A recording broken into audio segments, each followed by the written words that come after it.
Okay, so let me show you this beautiful pesto. It's nice and smooth. And you can see it's nice, rich purple in color.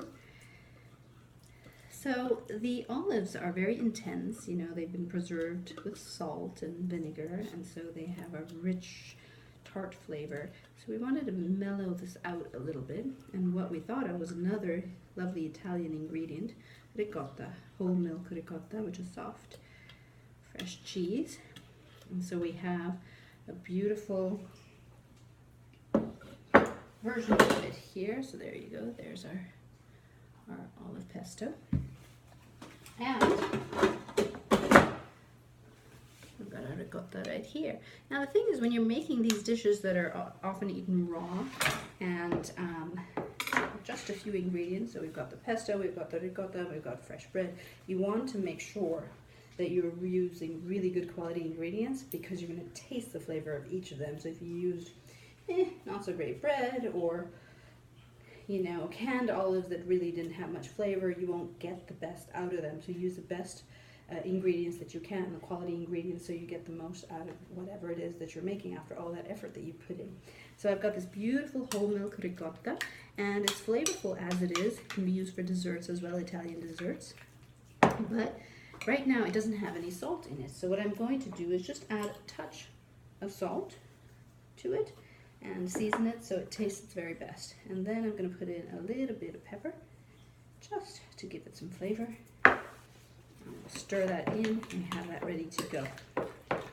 All right, so now this is a really, really easy dish to prepare. We've got our pesto, we've got our ricotta, and we've got our bread, which is toasty golden, and I put some garlic, rubbed it with garlic after as well. So what I'm going to do is put my bread here and give it a nice layer of the ricotta, and I'm going to use a spatula to make sure that I get it right to the very edge. So what I want is for the ricotta to cover the bread completely. When I was a kid, I used to hate it when my sandwiches didn't have butter that went all the way to the ends. So I made up for that with my daughter by making sure that the bread was buttered right to the very end. And so when we did this recipe at America's Test Kitchen, I thought, aha, yes, I like it, because it spreads the ricotta all the way, so you get it in every bite. And there's another reason why you do that. You also do that because you want to see the contrast between the purple of the pesto and the white of the ricotta with the golden bread underneath. So you can see that I've spread that all the way. And put that down and do another one. And this is a lovely antipasti or appetizer to make for your guests. It's cool. It can be made ahead of time. It's fresh. We're going to top it with some julienne basil leaves, and that'll make it bright and summery.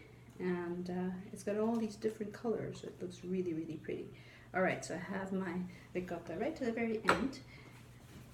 And then I'm going to put the olive pesto on top. Now, I'm not going to put the olive pesto all the way to the ends. I'm going to put it in the center and spread out, because I want that contrast between the white and the purple.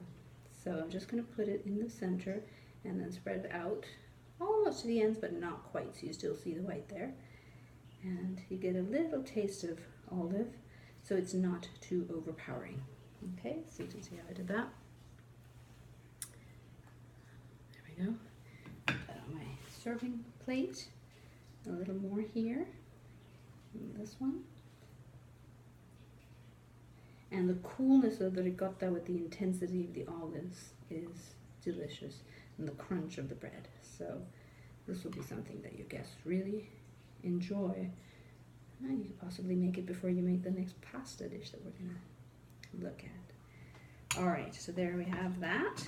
And now what do? We want a contrast of color.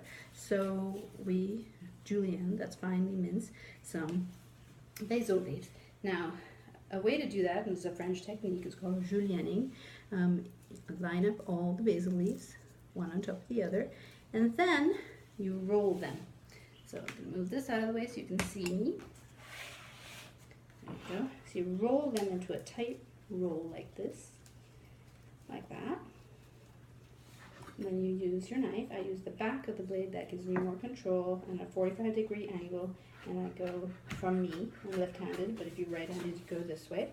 And I just cut very fine. So as I cut in, all my basil is getting cut at one time, so I don't have to worry about it slipping or not getting cut evenly. And you see this lovely shred of basil that I get. So you see that, like that, and I'm going to just sprinkle some on top for my bruschetta with olive, pesto, and ricotta.